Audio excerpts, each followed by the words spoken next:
Explore with us. OnlyFans mom leaves toddler to starve with dead baby. What the freak is going on? I mean, so much stuff. I think a little while ago I saw like a video where a streamer was getting arrested, and like the cops who did a search of the house found like a toddler who apparently had starved to death in the bassinet. And it was just like you could tell like the look on the officers' faces how like absolutely monstrous that was.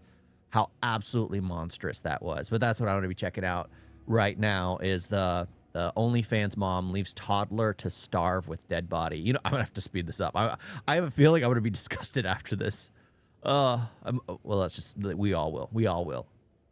I'm bringing you all down with me. Prepare to be disheartened. I swear to God, my baby was just murdered. Okay? If a sitter left your kid to die, you would air out the sitter's name. She's a liar. Watch out for KK. If you know who KK is, shoot that. So it's really hard to think that she would actually do that. My heart goes out to the police officers. Yeah, I cannot even imagine. I don't know. No dead baby jokes. They're not funny anymore. A chilling 911 call leads police to a house of unimaginable horror, where 2 abandoned children are found in a heartbreaking scene that defies explanation. When their missing mother cries murder in a desperate video online, the search for answers reveals a truth far more disturbing than anyone could have imagined. I just wanted to have some fun teenage time, and I always say that I can't do it, and this is when I can't do it. And so I guess that was come to an end. The following is based on official police records, and the footage has never been seen before until now. Please note that all persons charged with a crime are presumed innocent unless and until proven guilty in a court of law. On February 25, 2025, police in Yakima, Washington receive a 911 call from a concerned woman after witnessing the start of an unsettling Snapchat video. So a friend of mine, she's saying that my niece was murdered and that she looks very strong. The fact that she made a TikTok video about her dead children before even calling the police. The police learned about it because someone saw the TikTok video and was worried about their friend. What the heck is going on? The whole thing, it just... I don't understand that mindset. I don't understand the mindset of having to post every random thing online. It's bizarre. It's bizarre. Like for me, I like to react to stuff. I like to watch stuff. But when I'm going out and me and my wife are gonna go and like get dinner, we don't need to take a picture of our food and share it with everyone. We don't need to send a video talking about how we experienced this and how we experienced that, because it's not important. It's not important. Now, if it's something like somebody targeted my wife because she's Indian, that would be something worth talking about, right? Because it's just like, it makes no sense. It's like people just being crazy. But if it's just like everyday life, I don't understand how people post everything. And I mean everything online. Absolutely everything. Well, I can't say entirely it's mainly women, because there are guys that do the exact same thing, but I think it's primarily women, and women think it's okay to do that kind of thing when it actually isn't. Now and not so okay, and she's talking about my niece being murdered, and she's just going on, and I'm kind of concerned for her. She's posting it all over social media. I'm on my way back to Yakima, and I swear to God, my baby was just murdered, okay? So this is not y'all's time to come give Kylie hugs. Shut the up. Actually do something that you know that I would benefit from, because I don't like hugs. Don't be there for Kylie. Stop it. Help me get her popping and ready. Help me bury. Don't act like you knew her, because you didn't. I didn't even know her. She's insane. She's absolutely insane. This is the problem, is like these people literally are allowed a voice in society when these people need to be locked up in a padded room wearing a straitjacket because she's literally bipolar. She's jumping from mood to mood immediately.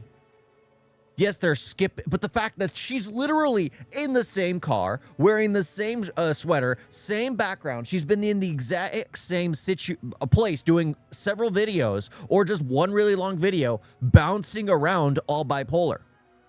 We can't encourage this stuff. We can't. Yes, it's probably sad that she had a kid at a young age, but she had a kid at a young age. There's always options to give up the children. You can always put the kids up for adoption. You don't have to allow them to waste away. It's weird because it's becoming more and more prevalent. I mean, it was just like a few months ago where I saw not even a few months ago, probably not that long ago, where I saw it was the Twitch streamer lady who allowed her infant to starve to death. It was just not that long ago. And here we have a TikToker doing the exact same thing. Like, shut up. To say that's wrong. That my baby was murdered because I left her with a sitter and the sitter left. As this woman, 20-year-old Kylia Toll, films from an unknown location in her car, police are actively searching for her. Earlier that morning, Kylia called 911, leading Yakima police to one of the most harrowing discoveries imaginable. Hey, it's okay. Take a deep breath, okay? Hey, okay. No, it's not. No, it's not. What's your location? I need to have the officers to go to my house. Please, two baby. My two baby. I see this woman named Tay. Ma'am, listen. Hey, can you hear me? Can you hear me? Yes. I don't know where you're at to send you help. I need you to take a breath and give me an address. No, I don't care about. I'm really right now. I'm going out and I can't live with myself after this. But are you there right now? There is no help. There is no help. There's nobody home? What's your name? I was touching this woman. I was touching this woman named Tay. Yes. Yes. She's better alive. Okay. Listen, if you're not there. Hello? According to police records, when police arrived at Kylia's home, they entered through the unlocked front door, finding the place oddly quiet. They opened a closed bedroom door, only to be hit with the powerful odor of garbage and cat urine. In the corner of the room, in a small bassinet, officers saw what they assumed was a baby doll, but the truth was far more devastating. Wearing Christmas pajamas and partially covered by a blanket, Kylia's daughter, 7-month-old Cherry, lay deceased. Her skin appeared leathery and pale, her eyes sunken in.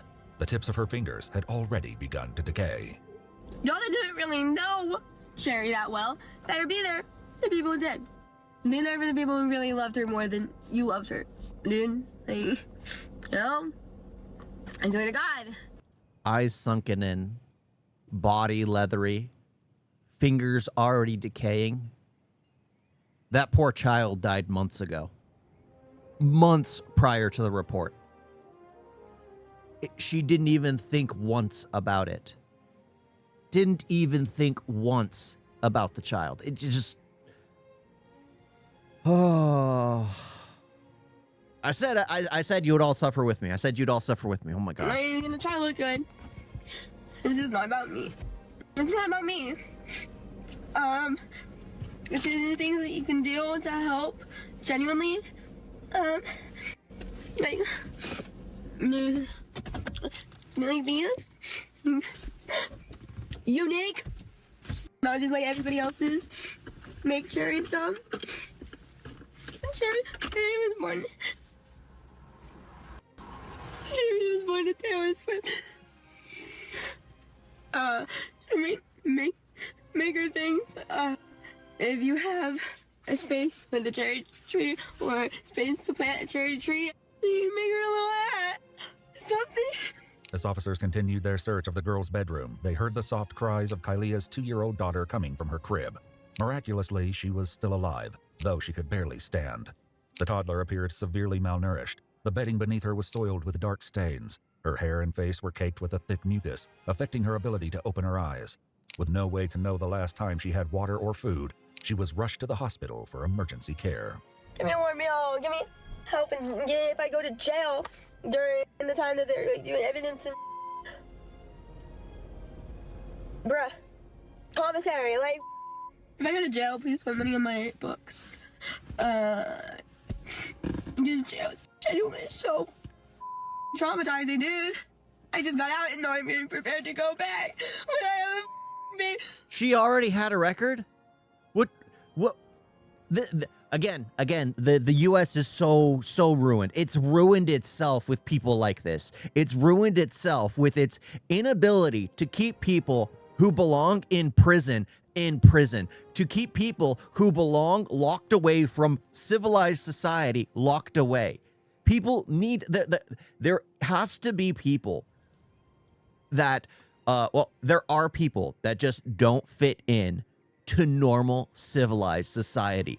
For some reason, right now, actually for the past like 10 years, there's been a rising trend of encouraging these mentally ill, completely morally deficient people as cornerstones of society, when these people are rots to civilization. For some reason, they've been put on this pedestal, constantly chased after in every kind of platform, when they are a non-existent type of people who don't commit to anything because they don't believe in anything.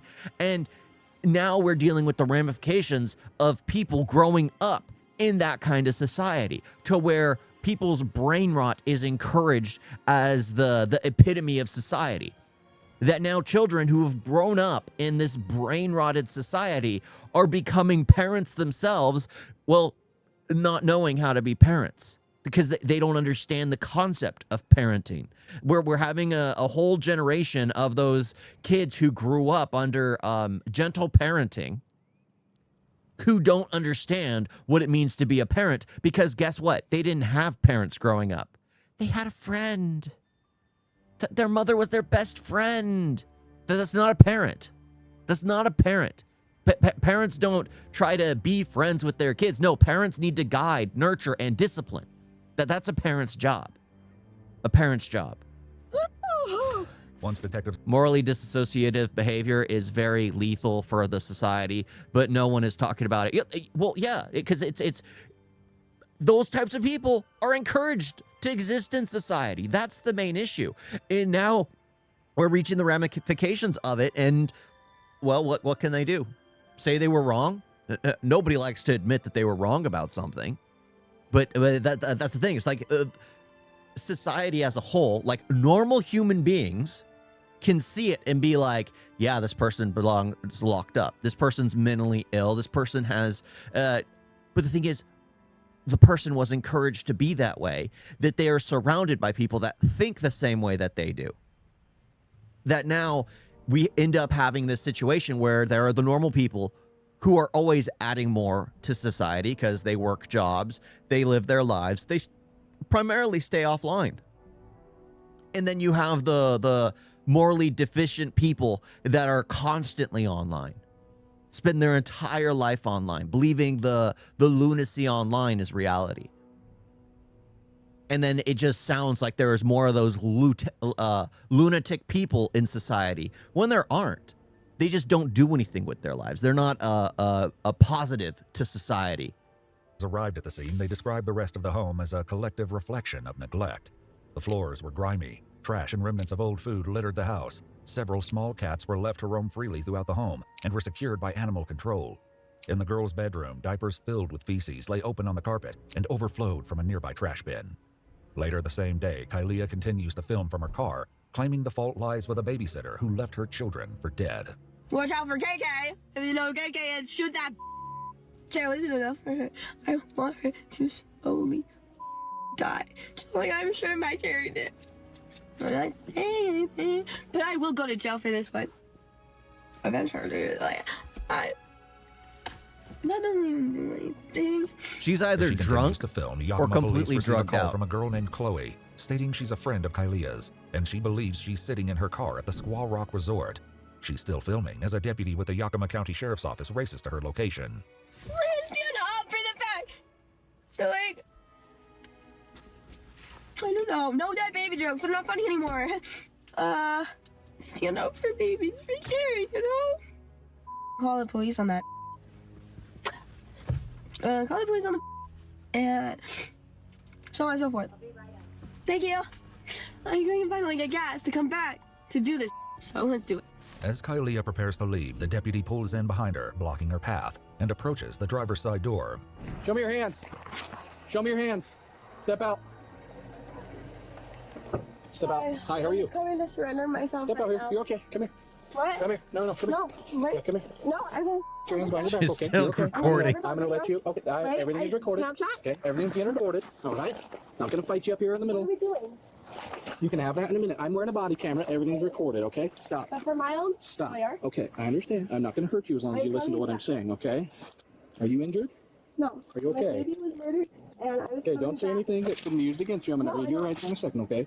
I need you to drop whatever's in your hand. Okay. Hey, wait, it was for my baby. Okay. Do you want to hold on to that? Wait, I'm putting it in the car. You can put it in the car. Here. Oh, all right. What do you want to do with your car? I have a friend coming to come get it. Okay. Do you have So any can weapons we- on you? No. Okay. I'm gonna check you. Okay.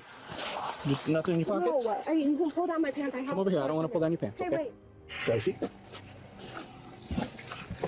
All right, I'm gonna buckle you in. Okay. Hey. Anything you need in the car besides that? I need that, and I need the phone call with my lawyer in the car. Sit tight. Okay. Chloe, who alerted police to Kylia's location, pulls up at the scene. My friend Chloe is coming to get. Hey, Chloe! My car! Get it! The deputy speaks briefly with Chloe, who agrees to head to the police station for questions. As for Kylia's car, it will be impounded for evidence. I need a form. Oh, I need a warm meal, gas, and Wi-Fi. Oh, in need. She's in need of a warm meal, gas, and Wi-Fi. What? Why? Why? I guess that's why she was waving at that lady that walked up. She was offering her gas or Wi-Fi or something. I mean, that's the thing. It's just like again, I was lucky enough.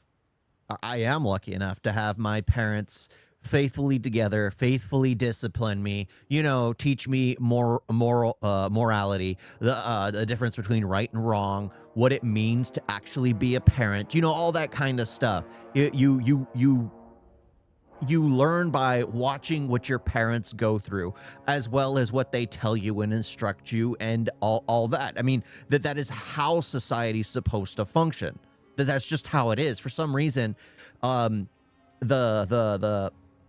the capacity, like, I don't think it's like the mental intelligence. Like, there's a difference between like someone who's just like intelligent with like, because in school people are averagely on average smarter than they were in like the 1600s because of just common knowledge. People understand about gravity. People understand about how the world is round. People just have this common knowledge that everyone understands. Not everyone, because some people still believe the world is flat. I mean, it is flat, but you know what I mean. Not funny, but oh well. But that's the thing. It's just like there are people who, on average, we are smarter as a species. But for some reason, when it comes to like some of the ingrained instincts we have had as human beings, we have regressed. Well, not even regressed, because if we regressed, we'd be like a hunter-gatherers. We'd be more protective of family. That there's something that has happened that has made people not grow up as quickly. I don't know what it is, because back in the day, you had kids like my grandfather had to roam around the streets, have fun for themselves. Now you have kids growing up on video games, which I did play video games, but I was never addicted to it, that kind of thing. But now kids are growing up on their own personal cell phone at the age of 5. At the age of 5. And that's obviously going to be a negative. They're introduced to all this kind of weird stuff at a young age. They find a different role model besides their father and mother, their grandparents, which those should be the cornerstone of their, this is what an adult is. But that isn't what they see. They see like weird psychopathic TikTokers or the Kardashian type nonsense, or all these people for which for some reason are so praised in society online, when in reality most civilized people know that it's all garbage. It's absolute garbage. But kids don't understand the difference, and they grow up with those things as role models instead of their own parents, because their parents are trying to be their best friends. Their best friends. It just, sometimes we don't know who we are. Yeah, again, a lot of people try to fit in, which is why social media is also a poison, because everyone just wants those clicks, everyone wants those likes, everyone wants to be recognized for some random thing they're doing. This lady is surely on something or have bipolar disorder. I think it's both. I think it's absolutely both. She definitely is bipolar, but she's on something. She's on something. People who become parents at a lower age have less brain development and maturity and don't have capabilities of decision making. Well, that's not entirely true. That's not entirely true, because my grandmother had my first uncle when she was 12. When she was 12 years old. Yeah, my abuela. She had my first uncle but then again, she had 14 kids, half of which only made it to adulthood because it was Mexico in the early 20th century, I think it would be. Yeah, it was 20th century. Yeah, 1900s. Yeah, but it was Mexico in the early 20th century, and only 7 of those kids survived. My father being one of them. But yeah, I mean, she was young. There was one thing that probably made it difficult for her. She played her daughters against each other, but that also goes with kind of the culture of Mexico at the time as well, where you literally try to have your daughters prove which one views you as the favorite, which one's your favorite, that kind of thing. But so it doesn't really have to do with having kids at a young age, because again, my abuela still had to deal with hardships. I think it has to do with the hardships you deal with growing up. Dealing with hardships help you grow faster. For me, I spent the majority of my childhood from basically infancy in the hospital. I had to grow up quickly at a young age. I saw my brothers making idiotic mistakes in high school. Like, that's why if I watch something that involves like high school, I can't relate to it, because I see a bunch of kids being idiotic when me at that age, I was already having full conversations with adults. Did I speak nonsense sometimes? Absolutely. Did I argue with people? Absolutely. But I never made any like immature mistakes. I never cared about like drinking because it was cool or drugs because they were cool. I just didn't. It was just like I had to take a ton of medication. I never got involved. Hardships bring out the best in someone. They do bring out the best in someone, but the problem is people need to go through that hardship. And in order to go through hardships, you need parents who are willing to discipline you. If you have parents who are trying to be your best friend, you're not growing up in hardships, that you end up psychotic. You end up psychotic. So I'm pretty sure a lot of mental development in becoming adult has to do with being dealt a hard hand. Being dealt a hard hand. If you're dealt a soft hand, what reason is there to grow up? If you're given everything in life, what reason is there to grow up? Now, if you're constantly going to probably end up in surgery if you forgot to take a pill one day in a row out of the 30 pills you need to take every day, you'll learn to grow up quickly, because if you miss it once, you're going to have to go in, get your stomach pumped, have to get a ton of stuff happens. You don't want to deal with that. So you grow up quickly. You grow up quickly. But that's just was always my experience with it. And then you're taught morality. Back then, child mortality rate was also very high. Yes, it was. It was. And that's why 7 of my tias and tios didn't make it to adulthood. Did not make it to adulthood. Leaving her concerned for her belongings. And what about the items that I like to keep special in the car? Yeah. Like was that your baby's bracelet? Not particularly, but What was that? everything in that car is special. Okay. And everything is put in place. Okay. I do have marijuana on the side door. That's the only thing that I know is in there. And that was part of my testimony that I was coming in to have that. What's going on today? I don't know, dude. So I was just coming to find out what's going on, if something happened. Yeah, it's a Yakima police case. I'm not sure how much info you'll see it on the news, I guarantee it. But Oh, that bad. it'll be a little bit, yeah. Oh, dude. So. Oh, I'm sorry. But we will, YPD is taking the car. We have a tow truck coming, so it'll be a little bit. Okay. Yep. Okay. Yep. I'm just gonna Yep, we will get it out of here on a tow truck as soon as they get up here and we get a tow truck up here. All right. All right? Well, I wanted to surrender myself so that I wasn't put in handcuffs, you know, and dragged around. Nobody dragged you around, huh? I am glad she has subtitles. I can't. It's kind of like listening to someone with a heavy British accent. You just don't understand it sometimes. You need to look down and be like, oh, that is the word they said. But she's just slurring, absolutely slurring her words. Girl, you kind of dragged me out of the car a little. Well, I told you to step out, okay? I know, and I was getting my recording for my you tell me what you're going to do and not do. After I'm giving you lawful commands to put your hands behind your back, you're lucky you didn't end up on the ground, okay? So I'm aware, but at the same time, I do deserve the right to have my own video for my no, you don't. lawyer. If you can tell me what right that comes from, then I'm all ears. But ma'am, I've been doing this job a while. There's a camera right here facing you. I wear a body camera. All right, so let's not play those silly games, okay? Yeah. The Yakima Police Department soon arrives on scene and takes custody of Kylia. She's transported to the police station for an interview where the devastating truth of what happened to her daughters will soon come to light. As Kylia mentioned in her Snapchat video, she was arrested one day earlier at a McDonald's at 1:30 a.m. on February 24th. Police records identify the arrest as stemming from a misdemeanor warrant, though no further details are provided. Emma, a friend of Kylia's, told investigators that Kylia came to hang out with her in the Tri-Cities on Saturday the 22nd, staying overnight, but she didn't have her children with her. After she was arrested at McDonald's on the 24th, Kylia called her from jail asking Emma to bail her out. I did not think that her kids would be home alone, because I'm not sure. I think it was in one of the calls she said, oh, the kids, I need to go pick them up from my friend's house. Yeah. Am I correct? Yes. So it didn't occur to me that she would have left them at home. At the time of her arrest at the McDonald's, Kylia was in the company of a man named Brad, the 37-year-old father of one of her close friends. Once she was released from jail later that afternoon, Brad was the one who picked her up, but she didn't go to check on her children, telling him they were with a friend. She had a friend K or KK watching them. And I was like, all right, that's cool. Because I guess her friend needed a place to stay. So she had her watching them for a little while so she can breathe again and like get out and be able to do stuff with her friends and stuff like that. Brad explains he and Kylia spent the evening. What kind of name is Kylia? I don't know. When it comes to Western names, you know what? I'm not going to insult. I'm not going to insult. Like, I'm used to like the Savannahs. I'm used to like the Benjamins. I'm used to the Calebs. I'm used to like, you know, a lot of them are like biblical. Now they've gotten into the realm of fantasy or just words.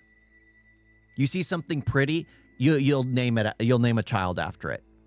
You like a beautiful lamp, you'll call the child Lamp for some reason. But I'm not entirely joking. I'm not entirely joking. That's just how it is. So it's like, oh, that looks beautiful. You know what? We'll call the child Sky. Oh, that forest looks beautiful. We'll call the child Green. Or maybe Jungle. That little boy's crazy. We'll call him Jungle. That's literally the mindset now for naming children. I preferred it when they were literally doing names from like biblical names or religious names or something that had been around for a long period of time. Now that they're making stuff up, it's getting weird. Together at his hotel room, but at some point she left, and when she returned, her demeanor drastically changed. She came back and she was hysterical. Like, she wouldn't complete a sentence. Like, her eyes were all just wandering across carpet and stuff, and I was like, what is going on? You are different. And she goes, I can't tell you. And then she's like, can we just leave? And I was like, leave to where? And she goes, can we just go? Then like she just kept talking about she wanted to kill this chick K or KK or something. But neither Brad nor Emma knows of anyone by that name. The next morning, Kylia drove to the Squaw Rock Resort, where she began recording her Snapchat video. She'd also posted to Facebook writing, I really did trust Kay would take care of them for a while. I think you guys have mentioned the Facebook. I made the Facebook post that I made. Oh yeah, someone shared. I'm not real savvy with social media, but it really bothered me that people were just like, good officer. See, that's the difference. That's the difference. This is someone who grew up on social media. Someone who's actually adding a positive to society doesn't care about social media. It's not that big of a deal to him. The fact that a lot of murders are apparently being solved by people posting themselves talking about it is probably going to make there's probably going to be a social media coordinator in most police departments in the coming years.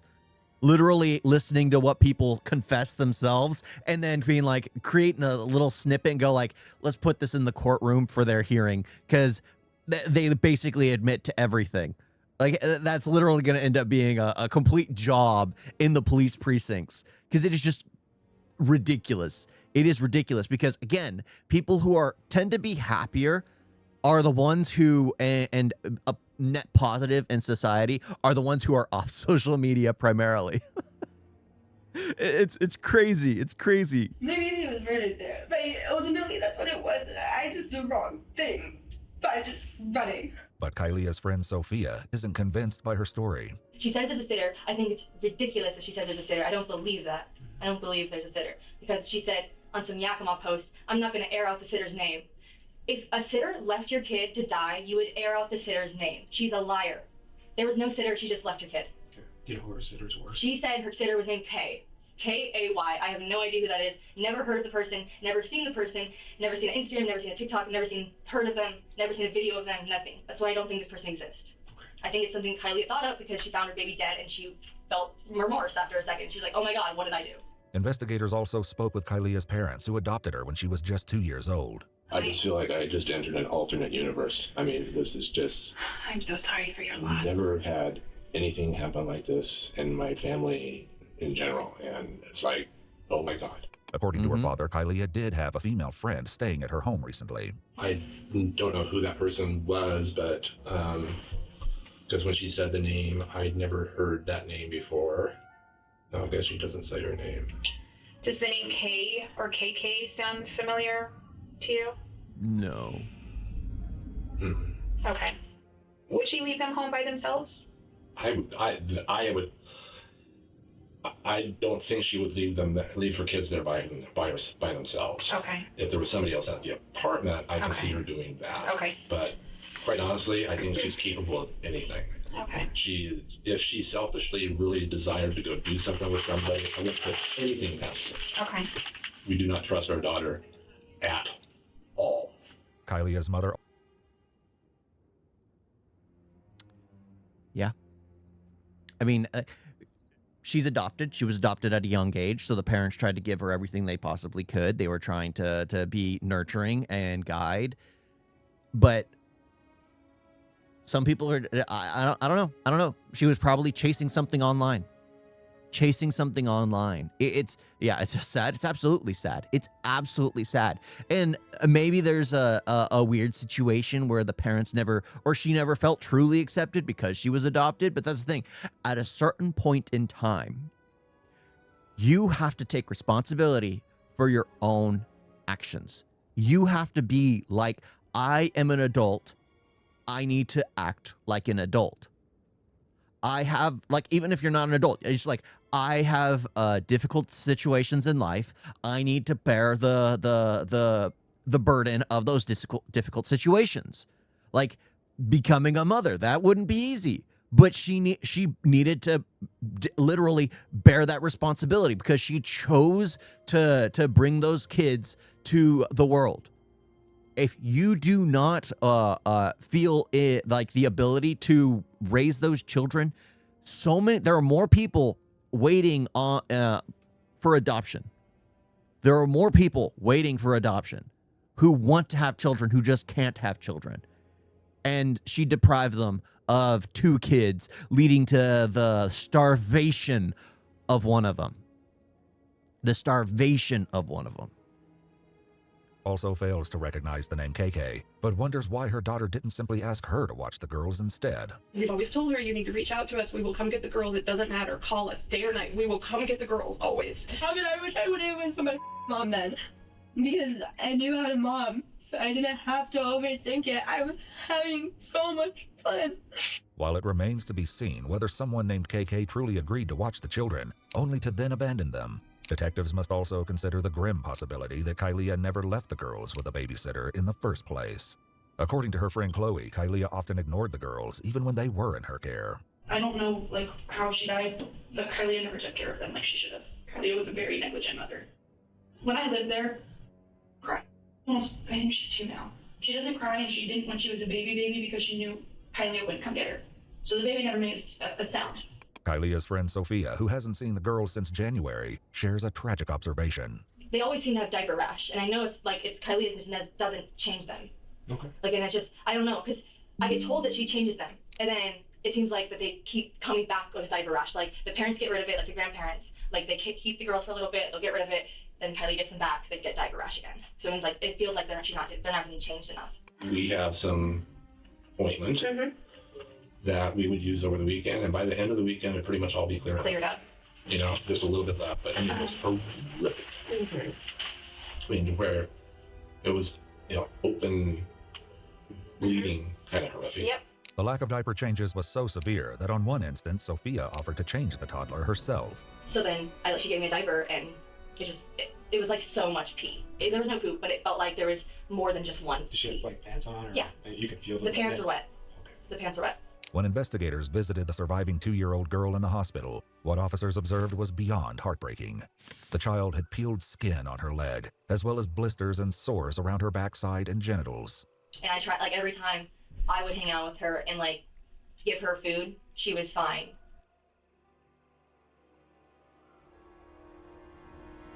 See, the thing is, when it comes to something like this, I am all for euthanizing the mother because of what she has gone, and I don't want my tax dollars to support the rest of her life, the rest of her 60 years of free meals, free healthcare, free living, free power, free everything while she's in prison. I do not want that. She does not deserve the life she has been given.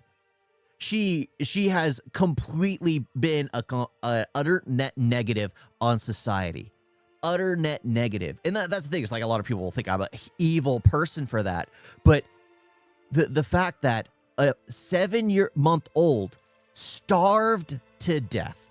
A 7-month-old starved to death. The 2-year-old was literally having its body peel off because she was just falling apart, not being fed, not getting its nourishment. That child's going to be scarred for life. Maybe it'll find a home that loves the child, but the children do not recover from that kind of thing. They really do not. And then now this evil human being is going to go into the system and get paid for by me. By me, in the fact that I pay taxes that will go to sustain that evil, selfish person's, not even a person, that evil, selfish monster's life. No. I'd rather just outright pay that huge sum of money for the injection and then get her injected. She could close her eyes and never wake up again. That's still too lenient for her. Like she was saying, or like she even said it. Oh, getting shot in the head would be too lenient for that KK. Yeah, lock her in a room. Let her starve. Let her starve. Have her feel what her 7-month-old and what her 2-year-old were going through. What her 7-month-old died from. It's just monstrous. Absolutely monstrous. But then, like, if I took it away, she'd get mad. But to be fair, any kid would get mad if you could take away food. Yeah. But, like, I gave her, like, a pack of fruit snacks, and she, like, was, like, crying. I was like, oh, do you want more? And I was like, that's so many fruit snacks. And then Kelly just kept giving her go-go squeezes. And I was like, doesn't she need real food? And Kelly was like, she's gonna go-go squeezes. Once a detective arrives, Kylia is Mirandized, and she agrees to answer questions. To understand more about Kylia's care of the girls, the detective asks about their eating habits and feeding schedules. Though the questions are simple, Kylia's answers are difficult to follow. Started out with these, like, little stupid bottles. And then she went to 4-ounce bottles. And then she went to 8-ounce bottles. And then she went to big 8-ounce bottles. She got hold of herself. And then when she got to the big 8-ounce bottles, how many of those would you give her a day? Oh my god. Oh my god, so many. She was having like 1 every 2 hours. Okay. Like she is a good eater, like good eater. And that was something I was different. It was like give her bottles, like pumpkin spice, and I'm like, you can find it in my cupboard, like pumpkin spice. Chloe was able to explain some of what she witnessed while she was temporarily staying with Kylia. We would feed the baby. She, or the children, I think she fed some, like, at dinner, I knew that for sure. She would sometimes get breakfast. It all kind of depends, like, it's whenever Kylia wanted to wake up, depending on what she did the night before. Like, I sweet trained them too, so they split through the night from like 8 o'clock to evening at my parents. Sweet trained them? Is that like a dog training technique? Is that what this is? People, I can't say the word. I can't say the word, or else he'll get overexcited. But it's like, is she trying to train them like dogs? Oh, you get a piece of candy if you go to sleep right now. If you don't make a noise for like another 8 hours, which you don't understand. You see this clock right here? When this number over here ends up hitting this number over here, I'll give you another treat. Like 8 o'clock at night till like 8 o'clock in the morning, 9 o'clock in the morning. I'm living my best life. My kids go to sleep. I leave parties for a couple hours. I go to sleep. My version of party, by the way, is like I would smoke some weed. I would like watch movies, play Call of Duty, like just that you don't normally do like when you're a baby. It was great.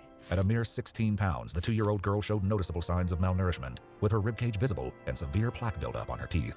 Sophia adds that the child's hair was never brushed and was often in horrid condition. And so like that was kind of weird to me, but I'm like, parents don't always brush their kids' hair all the time. So I'm like, okay. But it felt like it was dirty sometimes. And I'm like, that shouldn't be dirt. Like, hair shouldn't be sticky. But she's like, but every time I ask her about it, she goes, she just ate. At the hospital, investigators noticed mucus in the child's hair near her temples, as if it had dripped at some point and crusted. Between their horrid physical state and unsanitary living conditions, the situation became so dire that Kylia's own parents contacted Child Protective Services. I actually just texted the CPS worker this morning before I found this out, and I said, she's not doing well. Please go check on her and the children. We haven't seen the kids in like 3 weeks. But we never anticipated anything like this. Does CPS ever look at the babies? See, I like to look at their bodies. I don't think so. I know she never really let them in the house. Every time they come, she wouldn't let them in the house. I am so upset with CPS right now. Okay. Because Yeah, CPS is an utter failure. Utter failure. There's so many situations where children have been, well, left for dead because CPS never actually did a full-on investigation. Is it because there's too much of a workload? Probably. And they just want to sign it off, be like, oh, this seems like a decent family. This seems like a decent parent. I'm just going to talk with them, get in my car, return, write my report, go visit the next house, and then so on and so forth. Because there is an overabundance, and also with a whole bunch of illegal immigrants also taking on the workflow of, because for some reason they fall under the category of being protected. It just makes it even more difficult. But CPS has always had cases like this where kids will literally be beaten to death, tortured, things like that, because they just don't want to do the due diligence of finding out what exactly is going on. It is tragic how many cases out there are actually like this due to an actual organization of the government completely failing at its job. When we called it in, we told them that we were her parents. We told them that we were extremely concerned. And the person that's the case manager went over, saw the apartment, and he tells us that, well, there's not much that we can do because, I've been to the apartment, it's a low-risk situation. I go, what in the world's going to make it a high-risk situation? Till one of them dies? I literally said that. He explains they had an agreement with Kylia to take the girls every other weekend. Just 2 weeks earlier, they were scheduled to have them for Valentine's Day, but Kylia decided to keep the girls instead. If the grandparents had the girls would be okay. So the grandparents did a pretty good job? Yes. If the grandparents, I wish the grandparents could have taken the girls, but Kylia was the one who was like, no, I can take care of them, I can do it myself. And I think that's why she was like, no one can watch my kids, I can do it myself. But according to her friend Emma, Kylia did little to care for the girls, and often left that responsibility to her ex-boyfriend, Rock. Because Rock was amazing with the kids. Okay. He took care of them. Okay. But, like, him and I were both concerned. And What was your concern? If she was going to take care of them. And I told him, I said, you need to detach yourself from everybody and everything. They'll be fine for a while. Which I honestly regret, but that's relevant. But I told him, I was like, whatever's going to happen is going to happen. Rock initially believed the 2-year-old was his biological daughter, but a DNA test later proved she was not. He now suspects the deceased infant, 7-month-old Cherry, may be his child, though he isn't sure. It was help. It was help? So, what does that mean, it was help? Just constantly taking care of the kids. Taking care of her. Oof. He's breaking down. He is breaking down. He's too close to the situation. That's weird. It's like you hear the guy and immediately he is like breaking down inside because to him, those were his daughters. The friends, even though they saw it, they were just like, oh, she was just psychotic. It was disgusting. She didn't treat her kid. But you hear his voice, it hurts to hear it. It hurts to hear it because he's like broken. He's broken inside.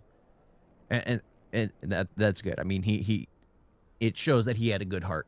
Later broke up with Kylie and moved out of the home after catching her taking explicit photos of herself. And I found out Kylie had been sending nudes to all these guys.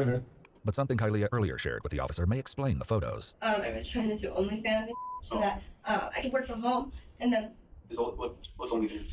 so it's like I don't want to do just like Playboy Bunny. Oh, okay. Sometimes it's centerfold, but like, The officer doesn't even know what OnlyFans is. Good. We need more like that. Future of society. That's what it needs to be. not anything that would be Not long this. term, like showing my kids and have them be like, and she's like, Mom's pretty, like shut up, that's a bikini, like and then my goal was to do that at like state parks and stuff, and like bikinis and stuff, and then take like kids. Kylia's parents told investigators they pay for her car, apartment, and bills. Since Kylia doesn't have a job, some of her friends believe the extra money Kylia earned from OnlyFans may have been used to feed a dangerous habit. I don't know. She was always manic, it seems. She seemed like she was always a little, like on something, it seemed like. Always. She would have parties. She would be doing cocaine on the table in the kitchen while the baby was in her room. That night when I picked her up, or when she picked me up to go watch the movie, she's doing the whole... I think it's so funny how people from my old life will be like, oh my god, you're a meth head. But I've been cleaner longer than their brother's been dead. From overdosing. Yeah. Cleaner than your brother. Kylia openly admitted to some drug use with the detective, offering her own explanation for it. So I've always been a stoner throughout all of this. Like, throughout all of it. Stoner. Because when I was pregnant, that's when I started. Because I couldn't eat. And I got hungry, and I could keep it down, and I felt like I was, like, benefiting my baby. Like, tell me that if I'm eating, that doesn't, like, almost cancel out. We've been trying. So she started doing drugs when she was pregnant. Because the child didn't want to eat what you were giving the child. Like, there are parents who literally can only eat one, like mothers. There are mothers who will only eat one thing because that's the only thing the child will allow down in the stomach. So when my mother was pregnant with me and all my brothers, she spent so much money, like almost every single day for every single meal at McDonald's, quarter pounders with cheese. She knows how much she knew the price, always getting the combo meal. It's always funny when she talks about it because she knew exactly what she would go get to eat to keep down in her stomach, because the kids, they want something specific. Me and my brothers all wanted a hamburger. Apparently, we all wanted a hamburger. And my mother had to suffer through 5 boys, so she knew what she needed. I mean, immediately she probably knew she was having a boy again when she had the craving for quarter pounders with cheese. But that's the thing, you have to know, because women can smell it when it's like, oh, that smells good, when it's normally something they would never want to eat prior. Never want to eat. That's normally how it goes. And a woman has to eat what the child wants. That they don't really have a say. They don't really have a say because their body won't hold stuff down. And then you end up psychotic like this one. I fixed our daughter for a long time, and we can't fix her. She has to fix herself. She has to want to be fixed. Yeah. And did somebody else do this? That's also a question that we have. Yeah, because she let so many people into her home that that we have no idea. Yeah. But the question remains, did Kylia truly abandon her daughters, or did she leave them in the care of someone named KK? I don't know who this K person is. I don't know. I don't know if this K person killed. I don't know if she neglected. I don't know what is going on. I don't know if the girls have been with this K person and not even at the apartment. I don't know. Who's KK? KK. What's KK's name? Is a neighbor of mine that I met through my other neighbor, and that neighbor moved away. And You know like, KK's real name? no, they're Mexican. Like they're Mexican. Mexican. Every day, like the nickname changes, but KK stays the same. And it's KK. How do you get a hold of KK when you need to talk to KK? Normally, I don't have to. She just stays at home. If she needed to have an emergency, I leave her with the car seat. So I guess, how do you get a hold of her? She doesn't have a phone. So how do you get a hold of her to watch your babies? She comes over, and then I take that time. Emma's mother received a Facebook message from Kylia explaining that she came home after several days to relieve KK, only to leave again without confirming the babysitter was still there with her children. Thought everything was okay, right? Thought everything was okay. She probably returned home, saw the kids were both still up, probably handed them some candy, and then left. That's most likely what it was. Thinking like, oh, I was gone for 2-3 days. No, that they're still doing fine. I can just, and then I can just go. Hi. And so, without even checking on her, I just went to McDonald's because she loves McDonald's, okay? Sounds stupid, but I went to McDonald's. I got arrested in the McDonald's drive-thru before I could order her fries, okay? So I go to jail, and in jail, I try to get bailed out. I try everything to get bailed out, and it doesn't happen. So I'm sitting in jail, and then I get a really horrible feeling. I thought it was nicotine withdrawals. Now I know it wasn't because I was just banging my head on the wall. I say, I need my babies. I need my babies. I have babies to go home to. She then claims she went home, only to discover 7-month-old Cherry was deceased in her bassinet. Sweat and cold and dead. And I tried my hardest. Which I shouldn't have because I knew I was going to put him in too far, but I wanted to hold my baby. And she was wet and cold inside me, and so I tried to scream. Emma also received a similar message, which she plays for the detective.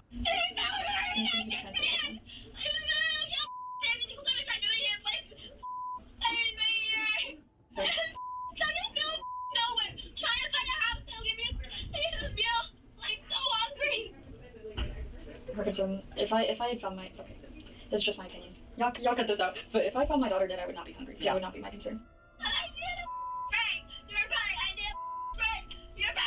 In one of the messages, Kylia appears to consider the one child she has left alive and what to do with her next. I'm not really thinking about the other one because I'm kind of stuck in my head about being a bad mother and having a dead child.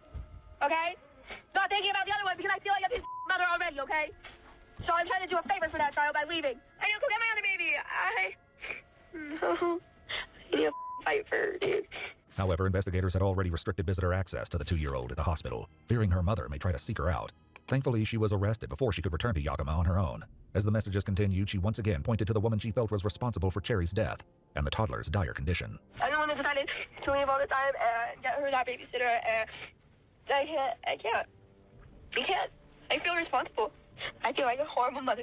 I understand that I am the root cause of this issue, but that is a homicide. In an effort to paint a complete picture, investigators asked Kylia to explain exactly when she left the girls with KK and what she's been doing ever since. However, establishing a timeline is far easier said than done. I don't have a calendar. No, that will help. Do you know what day today is? That will help. It's 27th today, right? 28th. And it's Today's Tuesday. no, the 26th, right? 25th. Oh, okay. So I was very close. I make it day by day by day by day. Yep. I don't take it like 28th, 29th, 30th. Yep, That's not how I'm thinking my next days. I'm thinking next day, day after the next, the day after the next day. Kylia asks for a piece of paper so she can draw out a time. I've never seen an actual talking squirrel before. They show it in movies and all that, but this is literally the epitome of a talking squirrel. With the brain the size of a pea that only thinks about food and not really much anything else.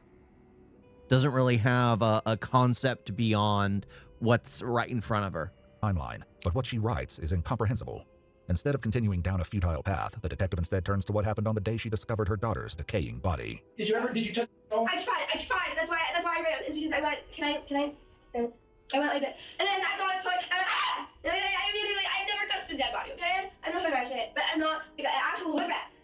At that point, how did you know he was dead? Cause you and traumatized face. You know that face when you say when you know your child's face. How long? I don't know. No, I saw it. I saw it dead. Did you check? I heard her crying like right here. She was standing. So you heard her crying and you still left? Okay. So you said nobody was home with.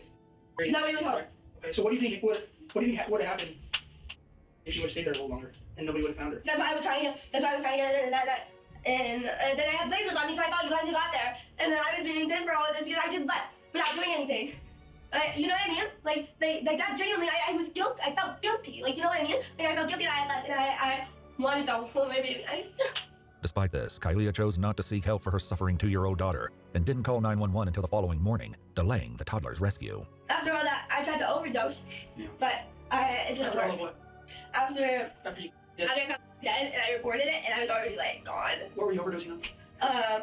I had got some cocaine. So when's the last time you did some cocaine? I did it all in one go. I did it 50, and I thought I would die. When was that? That was the night when I thought the police were there. The night that you found? Yes. Given that Kylia chose not to report the grim discovery right away or call for help for the toddler, the detective remains unconvinced that Kylia ever left them in someone else's care to begin with. In a shocking twist, while interviewing friends of Kylia's, investigators came across a woman named Kara, whose answers to their questions finally reveal the truth of KK's identity. Were there times that you watched her kids? There was one time that she had me watch her kids, and it was like the middle of the night, and they were sleeping. Okay. But they were both alive then. Yeah. Did you ever, like, what name did you go by when you were... My name? Yeah? They call you anything else? Yeah, KK. KK? Okay. However, this interview took place at the Yakima County Jail, where Kara has been in custody for the last 3 weeks. So here's a silly question. I'm going to ask it anyway. You were arrested on the 4th, right? You haven't left here, right? And so you didn't go out for a weekend and come back? Okay. So you didn't watch your kids last weekend? No. Okay. Just making sure. This revelation tears apart Kylia's story that she ever left the children in KK's care. Disturbingly, further investigation reveals that Kylia may have been aware of the girl's condition and intentionally hid it from those closest to her. According to her parents, they visited Kylia at her house on Sunday, February 23rd, just 2 days before the girls were discovered. But before they arrived, she sent her mother a text. I'm sorry, I don't know when my hand's shaking. You're okay. She said, okay, I was in bed, she was tired, so the kids are asleep, basically, not verbatim, but you can read the text if you want. According to police records, the text message reads, "She just took herself to bed and cried at the door for me until I let her into her crib and then she laid down. That was really just out of the usual and sweet." Kylia's parents arrived at the apartment and visited with her for 10 to 15 minutes, but as the children were supposedly asleep and Kylia wasn't behaving out of the ordinary, they never once entered their bedroom. If I had had an inkling of any problem, if I would have had to bust the bedroom door down, I would have.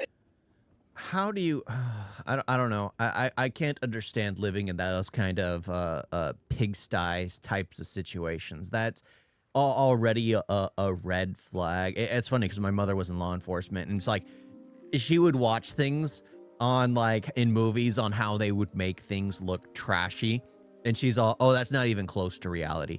That's not even close. These people, the things they do, she would be probably saying that that's more like it. But how do you walk into a situation like that and not know that the person's mentally incapable? Sure, there are hoarders that normally have adult children, but normally the hoarding starts when, like, they lose a child or they lost their loved one or things like that. And it's like a mental ability that it's like a mental lock where they lost something incredibly important to them, where they can no longer let anything else go, that it turns into a mental illness. With her, I mean, I'm not entirely sure what it was. She was just completely bipolar, mentally, medically, well, self-medically manic, because she's always on something, always on something.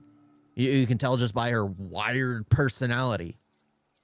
It's how as a parent do you walk into that and go like, well, this seems perfectly fine for children. Like this, if I saw that, if I saw one of my brothers living in a situation like that, I'm reporting it immediately. I'm dialing 911 and having them do a wellness check. Literally, forget CPS. I'm dialing 911 and having them do a wellness check. They're going into the house to check on everything because that's just incredibly crazy. And then they would file the CPS report because CPS would actually have to listen to that. I mean, if it's just some random person filing a CPS, it's just some random nobody walking to the house and talking to the parent. If it's a police report, then it's something more serious. But that's the thing. It's just like if I saw something like that, it's just like immediately, oh, I'm reporting this. I'm reporting this because no child should be living in that kind of environment. There was nothing. There was nothing. The grandparents had no idea that one granddaughter was physically decaying in her bassinet, while the other was slowly wasting away behind the closed bedroom door. I'm so mad we didn't take those girls. Oh, God. You seem the best. Oh, you would have known this. The detective lays out a photo, forcing Kylia to confront the images of her 2-year-old daughter's emaciated body. Don't. This doesn't happen in a couple days. She was skinny, but not like that. Her ribs were showing, but not like that. Her She was not even fed at all. Her ribs were showing, but not like that. She was skinny. I had talked to the doctor about that because she refused to eat for a while, but she was starting to eat again. That's why I was getting her withdrawn. She was skinny, but not like that. She had diaper rash down there. But that was... I don't want to see that baby. I want to see baby. I'm not gonna show you that baby. That she wasn't changed at all from... That she wasn't changed at all from my dad's inspection when I came home and everybody was sleeping. That is what I thought. That's why I'm scared. Now I'm scared the baby's dead then because I didn't hear her cry. Yeah, this happens. I know. Weeks, not days. I know. That was not that bad. While they were in your care. That was not that bad at all. Though the detective is far from Should have finished with never Kylie, even he been makes the bad in the decision to first take a place. short break. I'm gonna give you some time to look this over and talk about that. We went really skinny. And I can show you We're gonna that. step outside real quick, okay? I don't know what you want me to do. Just look at these pictures. I get it. It's really traumatizing. I understand. I know that my kid's life. So you're just gonna leave me with it. We'll come back right now, okay? You can turn them over if you like. It's traumatizing to do with others. I understand my kids got skinny, but they were like that. They were like that. They were sunken in like that and pushed out like that.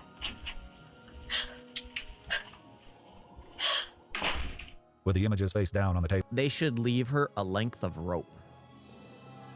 Maybe she could figure out what to do with it. Maybe she could figure out what to do with it. Save taxpayers some money, you know? Leave her a length of rope. She might get some ideas. Maybe.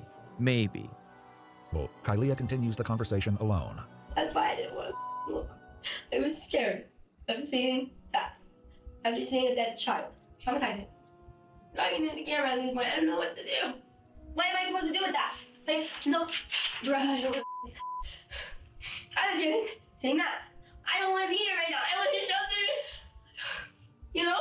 As the horrifying truth sets in, Kylie's abandonment of the girls comes as no shock to her ex-boyfriend Rock, who drops a bombshell admission, revealing that this isn't the first time Kylie's actions have led to the death of a living being. After we broke up, I got news and she let the dog start.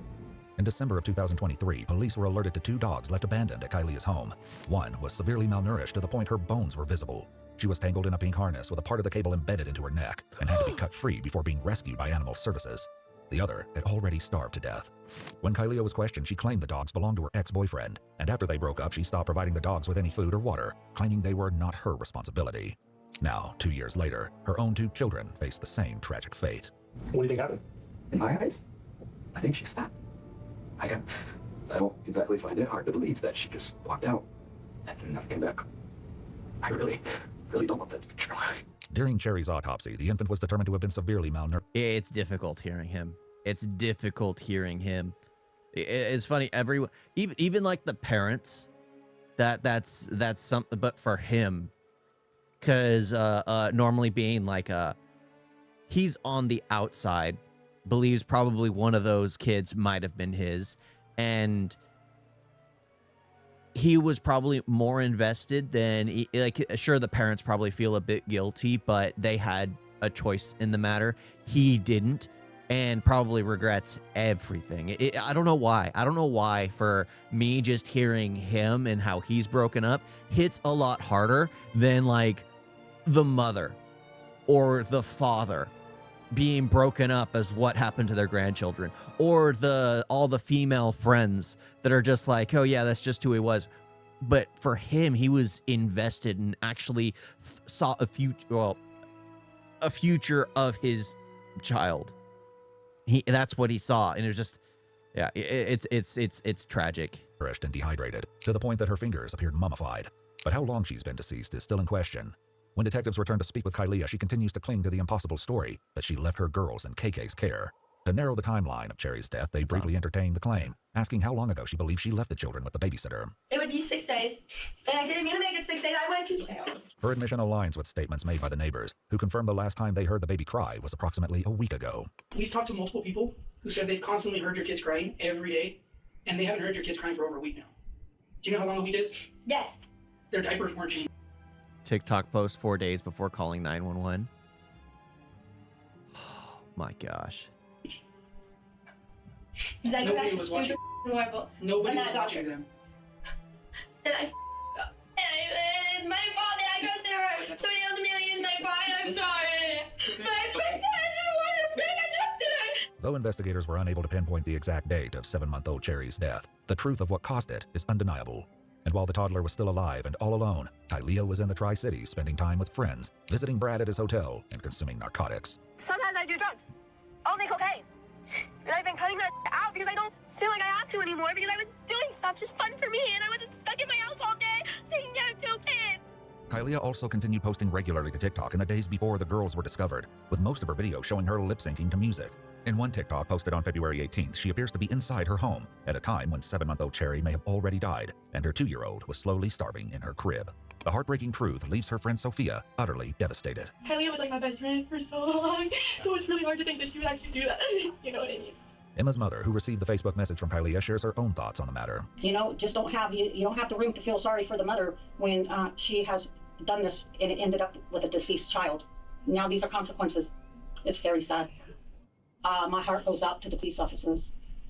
Yeah, I cannot even imagine.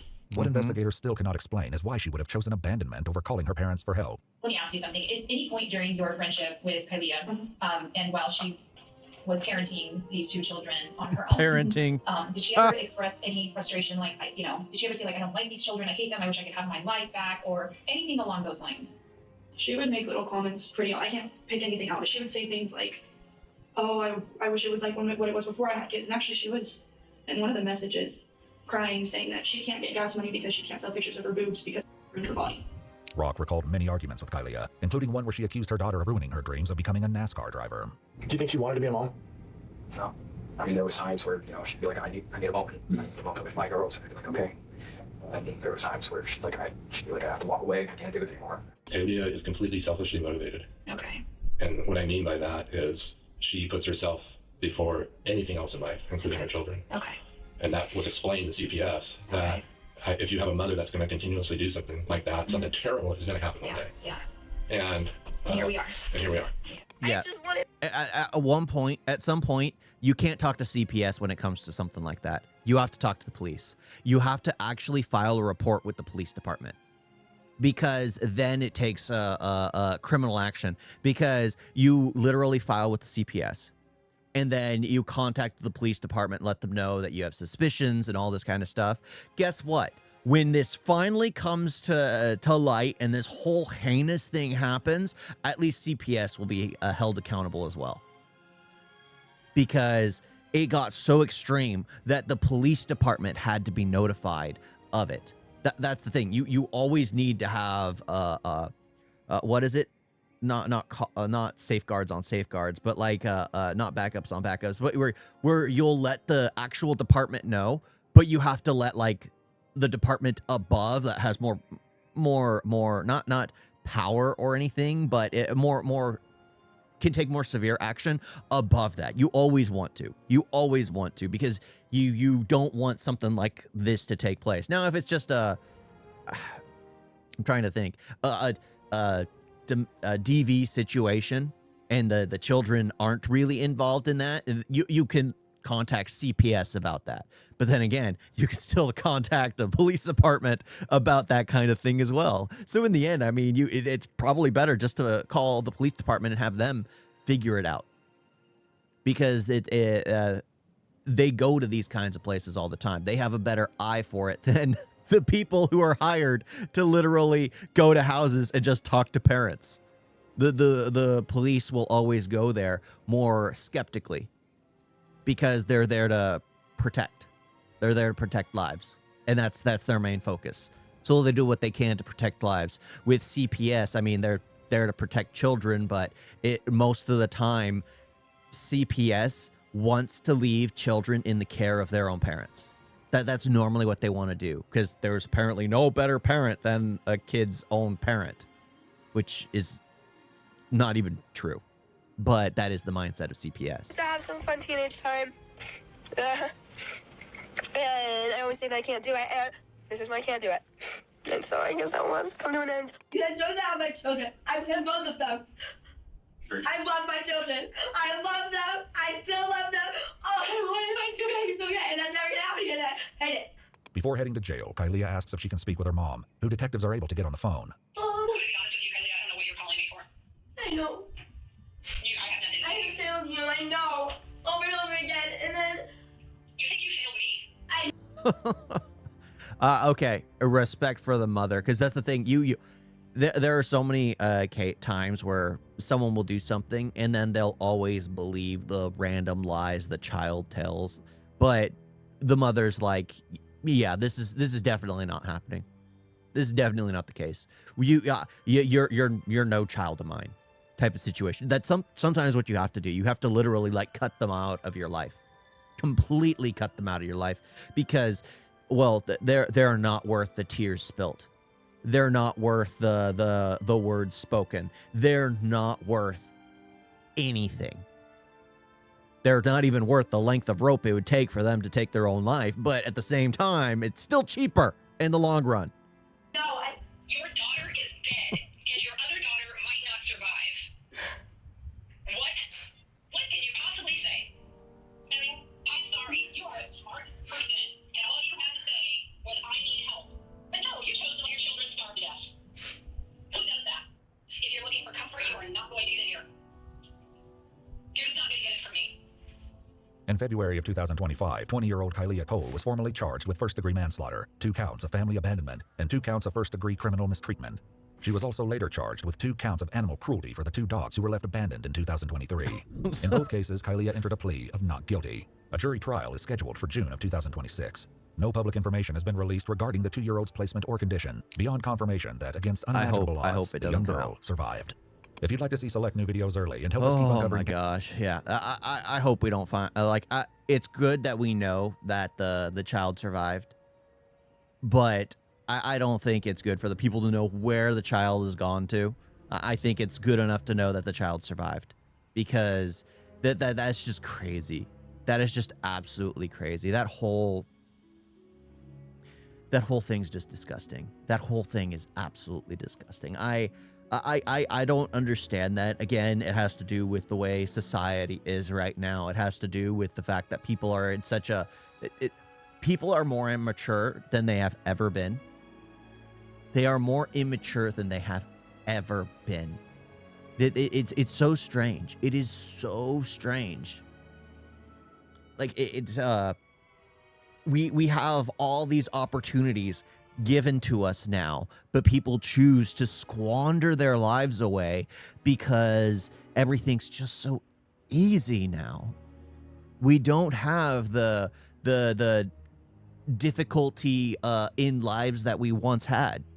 And now that things are so simple, we end up in these immature adults. And I swear, each generation has had the immaturity level go several more years. Several more decades, in fact. It's crazy. It was crazy. You guys got a video?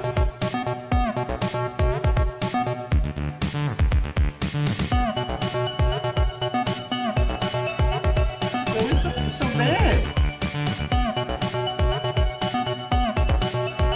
And don't forget to like and subscribe. Wait, like that.